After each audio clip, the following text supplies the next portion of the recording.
What is going on, everybody? We got UFC 319 full card predictions. Let's get into it. Main event, guys. The fight that everyone's most excited for, I think. DDP taking on Khamzat. This is going to be a good fight, but let's be real here. I think Chamayev's just a different beast. I just think he is that good. I think he's as good as advertised. Now, I know people say, oh, he struggled versus Gilbert Burns. He struggled versus Usman. He was draining his body getting to 170. People like to say DDP's a big guy. Khamzat's bigger than DDP, and he was going to 170. He was killing himself trying to get to 170. Let's be real. DDP beat Whitaker, but I never seen, and Whitaker has some losses recently, but what Khamzat Chimaev did to Robert Whitaker, I've never seen that done to Robert Whitaker. He literally broke his jaw with a choke. When he tapped, I was like, why did he tap? He wasn't even under the chin. Then the photo came out. His jaw was busted. That type of strength is just crazy. He just has that mountain strength. All those guys with the beards with no mustaches, they all have it. DDP, though, he's very unorthodox DDP. So unorthodox that I don't like picking his fights because I know how good DDP is, but it's kind of hard to read. I can't really read him. What he does shouldn't work, and it does. His goofy stuff that he does when he tried to get a takedown on Adesanya, completely whiffed on his knees, dove at Adesanya. His like shins and then got him down. There's no technique there, but it works for him. He's extremely good. He's extremely well-rounded. Now, I don't think he's as well-rounded as Chimaev. I do think Chimaev has more ways to win this fight. The key for DDP to win this fight is he has to make this go into championship rounds. We know Dricus du Plessis has the cardio to last all 5 rounds. We do not know that about Khamzat Chimaev. I'm just going to be upfront with it. All these things, it don't really matter. I think Chimaev's a different animal. I really do. I think Khamzat Chimaev is going to get a finish within the first 3 rounds of this one, whether it be gruesome ground and pound or whether it be a nasty submission. Give me Khamzat Chimaev. Next up, Lerone Murphy taking on Aaron Pico. There's a 6 years age difference in this one. Lerone Murphy, I know he hasn't been around the UFC too much, but he's 16-0. He has a decent amount of fights, but he's 34 years old. Pico, he's only 28 years old, entering his prime, 13-4. Now, here's the thing, guys. After Patchy Mix, after Pitbull, I said I will never, ever, ever take a newcomer to the UFC versus high competition. Lerone Murphy is high competition. I don't know what he's ranked. He should be a top 5 featherweight in the world, though. For him to come in and be a dog versus a guy that was losing over in Bellator, I mean, his best wins are just guys that aren't that good. He has a win over a guy that had a short UFC stint and he stunk. How do you not take Lerone Murphy? Now, Murphy doesn't really have too much power in his hands. It's only a 3-round fight. I like this fight to go to decision. Pico's an animal. His physique is crazy. He can go up to 155, but this fight is at 145. But I like Lerone Murphy in this one, man. I just can't take any Bellator or ONE or PFL guys in their first fight. Like, we've seen Pitbull. I called the Pitbull win versus Ige, and I thought he would honestly do way better versus Yair Rodriguez, but there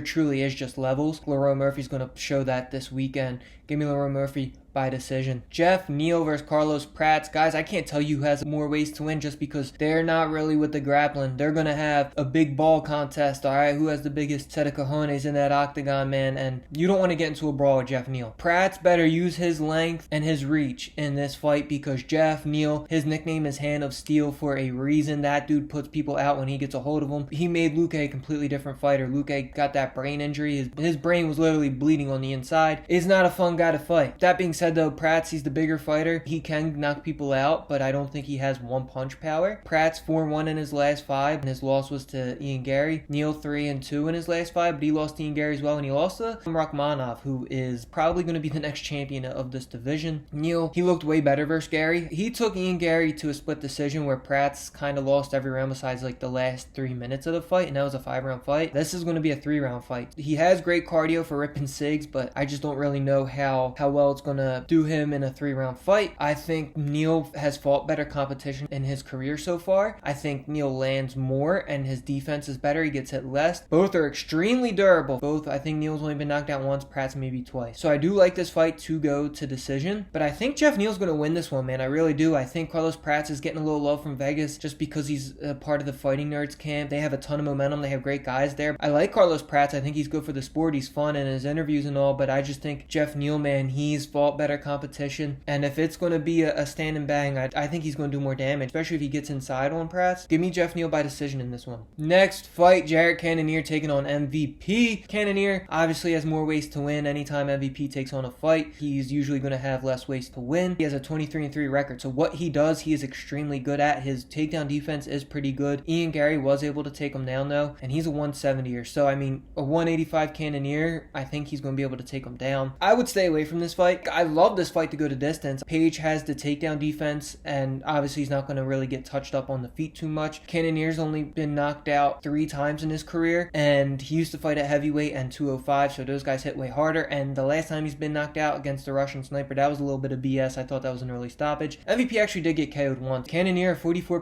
takedown accuracy, as MVP has a 63% takedown defense, so Cannonier's going to have to work for them takedowns, and in a 3-round fight, he might put out the energy to do it. Personally, I love this fight to go to distance. If this stays on the feet, MVP's easily going to win and just pick Cannonier apart, but if Cannonier can get this to the ground, I wouldn't be surprised. If you ever seen Cannonier and his ground and pound, he is a vicious man. His nickname is the Killer Gorilla for a reason. He can put people out with his ground and pound. I think MVP protects himself very well. I will take this fight to go to decision, and if I had to pick a winner, I think Cannonier as a dog is worth a sprinkle, man. I really do. I like Cannonier to win this one by decision. Next up, Tim Elliott taking on Sakor. Sakor came over from one championship, got a title fight as soon as he signed with the UFC, and he got dominated by Pantoja like every other flyweight. This is a huge step down in competition. I thought they would give him at least like a top 8 guy next, but no, they're like, all right, well, let's see if you're even UFC level. Let's do Tim Elliott. Sakor is a heavy favorite for good reason. I mean, he has more ways to win this fight. Tim Elliott's jiu-jitsu isn't really that good. Tim Elliott's really weird on the feet. He can really trip people up with his fighting style. He's very unorthodox, but there's a 7 years age difference. Tim Elliott's on his way out. He's 38 years old. Sakor's in the middle of his prime at 31.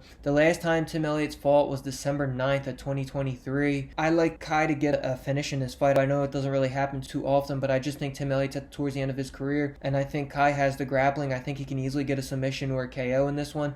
Give me Kai by KO or submission. Next up, one of my favorite fighters, Bobby Green, King Green, taking on Diego Ferrer. Both 2-3 in their last 5. Green does a lot better versus better competition. These guys have a similar resume, and they both don't really beat top guys, like title contender guys. But from what I've watched in my lifetime of watching UFC, Bobby Green does a lot better versus those top guys than Diego Ferrer does. The path to victory in this one, Diego Ferrer doesn't want to stand with Bobby Green. I don't think he has the power or the striking ability to stay up with Bobby Green. Bobby Green usually fights with his hands down, and he tends to get knocked out by powerful guys like Drew Dober. I don't think Diego Ferrer has that power. I think he's going to want to take him to the mat, and Bobby Green has 74% takedown defense. You know that's legit because he's fought the who's who of 155. I like Bobby Green in this one, and he's the dog. I really like Bobby Green in this one. This reminds me of when they made him a dog versus Jim Miller. I think Bobby Green versus really tough competition, and then Vegas kind of forgets that he can just dominate guys that aren't title contenders. And Diego Ferrer is nowhere close to a title contender. I like Bobby Green in this one. It wouldn't surprise me if he got a KO, but I mean, Bobby Green most likely will win by decision. So give me Bobby Green by decision. Next up, Joe Mirart taking on Michael O. This is a weird fight, guys. This is a literal battle of 2 different styles. Michael O likes to stand and bang, and he's terrible in the jiu-jitsu game. Mirart does not want to stand and bang, and he wants to take you down and get a submission. His jiu-jitsu is on par with the best of the best. My favorite thing in this fight is for this fight to not go to the distance. I think Michael O, if this stays standing, he can easily knock out Mirart, and I think if it gets to the ground, Mirart can easily find a submission. 2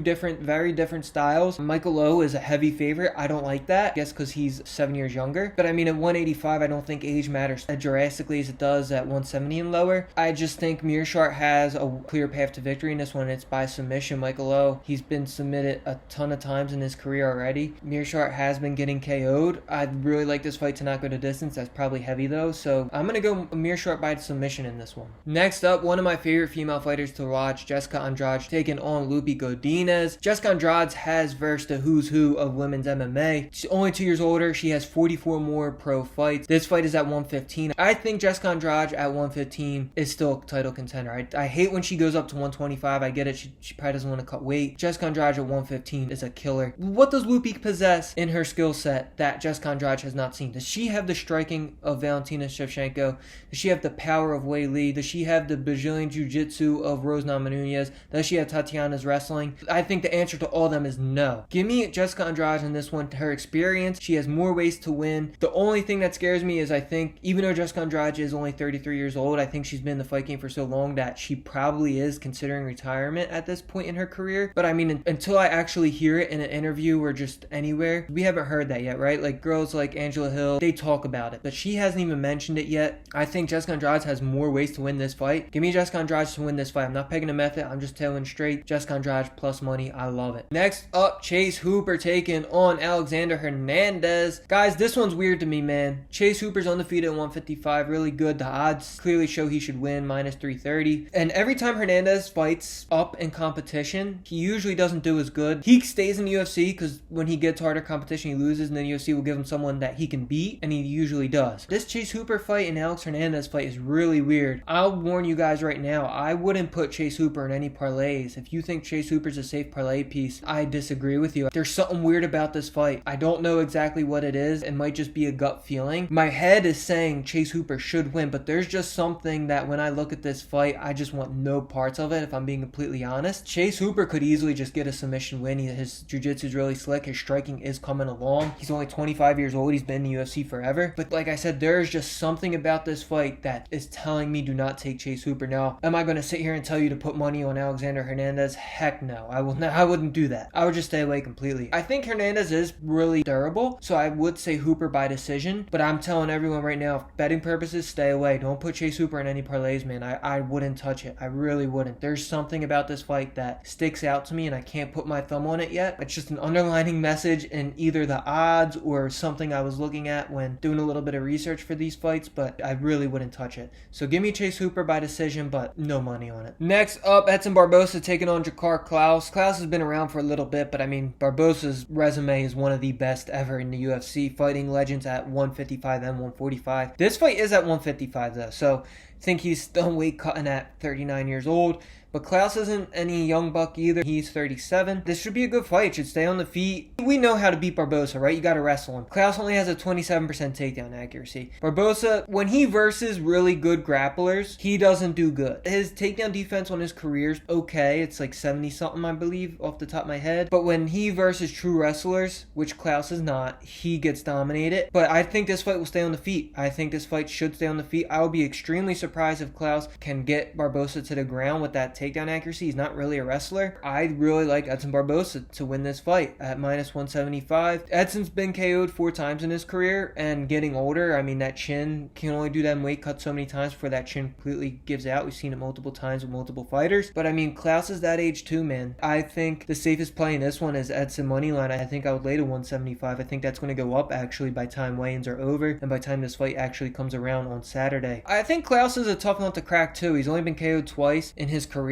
We know what Edson Barbosa is on the feet, and unless he's versing elite guys, he's just going to pick guys apart. I don't know if his KO power is still there when in his older age, so I'm going to go Edson Barbosa by decision in this one. Next fight, Battle taking on Rusev. This should be a really fun fight, and the fact that this is on the early prelims, this card's stacked. Going through these fights, I didn't mention that before, but this card is absolutely stacked. Rusev has more ways to win this fight. I do think Bryan Battle is good at what he does. He couldn't make 170 anymore, had a terrible weight cut, and I thought he lost to Randy Brown, but he got the win. So Battle is now 7-1. He's been extremely active. Rusev 4-1 in UFC. His only loss is to Buckley. Both are very durable guys. I don't remember either of them ever getting finished in the UFC. They both are finishers though. They both like to get their hands dirty, but I do like the durability of both of them. I think the safest play in this one is to go to decision. I don't really like picking a side in this one. Rusev, he trains with absolute killers. He trains with Sean Brady and Joe Pyfer. Bryan Battle, I think he's extremely good, extremely durable. Rusev, I think his grappling is better. Bryan Battle has some slick jiu-jitsu though. You got to be careful with him on the ground, but in terms of getting people to the ground, I think Rusev is better. This is a tough one. I think this is honestly, to me, the toughest fight to pick a winner in. If I had to pick a winner, I guess give me Rusev. I know he has more ways to win. I think Bryan Battle, he's going up to 185, and I know Rusev used to fight at 170 also, or he can fight at 170, but dude, at 6'5", he's gigantic. I don't even know how this dude was making 170. Give me Rusev because I think he has more ways to win. So give me Rusev by decision. Next up, Silva taking on Barbosa. This fight already happened. It wasn't in the UFC. It was in a different promotion. And Barbosa beat her. Silva, she has gas tank issues, man. Silva's an absolute killer. She can get a KO. She can get a submission. But if you really put it on her and make her work, her cardio is terrible. She will gas out. Silva's taking this fight 2.5 weeks notice. And Barbosa was going to fight JJ Aldrich. And I had to double check that because I wasn't even sure she was still in the UFC. Silva's gas tank's terrible. And on a short short notice fight, her gas tank already being bad, and Barbosa was training with a full fight camp, and she's already beat her once. And I will say this fight is taking place at 125. They fought before at 135. And honestly, I think that helps Barbosa more because Silva's gas tank's probably even worse at 125. So give me Barbosa in this one. I'm going to go Barbosa by decision. History repeats itself. I know there is 2 more fights, the 2 tough finales, but only one fight's been announced yet. I think we're waiting on another episode to get the other one. I'm not going to include those 2 fights in the video. I haven't been keeping up with tough. I haven't kept up with it in a long time, if I'm being completely honest. So yeah, I'm going to skip that because I'm not just going to make myself sound dumb, not knowing what I'm talking about with those fighters. But either way, those are still 12 picks. All right, official picks will drop after weigh-ins. As always, join the Discord. I'll put the link in bio. Thank you. I really appreciate everyone tuning in, man. We've been growing a good audience here. I really like the activity in the comments. I love talking UFC with you guys. So I just want to say I appreciate you guys. Don't forget to like and subscribe.